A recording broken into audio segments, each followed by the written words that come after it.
Could there be a conflict between India and China during the election in India?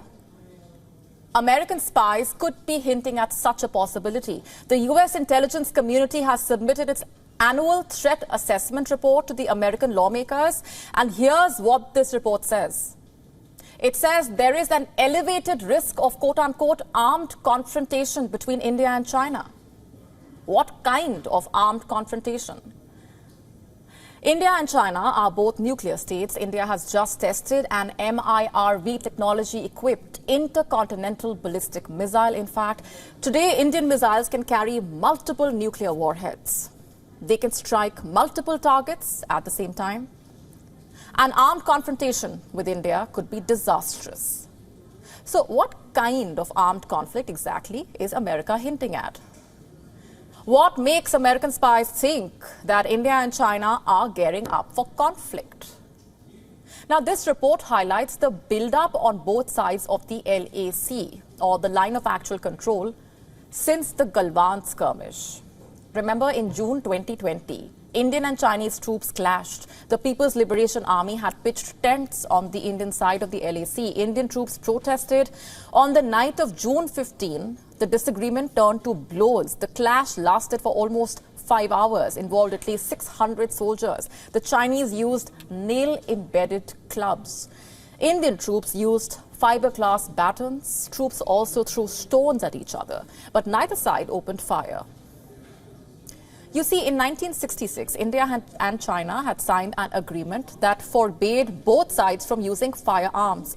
So during the Galwan clash, fire was not exchanged, but what's the guarantee that this will not change in the future? What's the guarantee that the tensions will not escalate? That a conflict will not break out? The answer is simple: there is no guarantee. And which is why, ever since the Galwan clash, the two sides have been preparing for the worst. India and China have both increased the deployment of men and machines along the LAC. Over 50,000 troops are deployed on each side. The line of actual control is 3,488 kilometers long, and India is proactively developing infrastructure along the stretch, be it in Ladakh or Arunachal.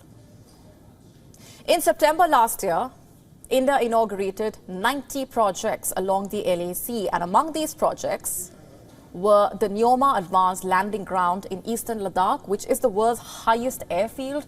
There was the Nechifu Tunnel in Arunachal Pradesh. 2 helipads were inaugurated, 22 roads, 63 bridges. These were all along the LAC.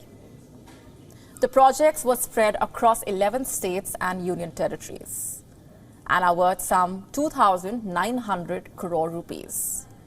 That's $350 million. Earlier this week, Indian Prime Minister Narendra Modi inaugurated the Sela Tunnel in Arunachal Pradesh. China also is building new roads. It is also building helipads, bridges and airport. Like we told you, the Galwan clash was in the year 2020.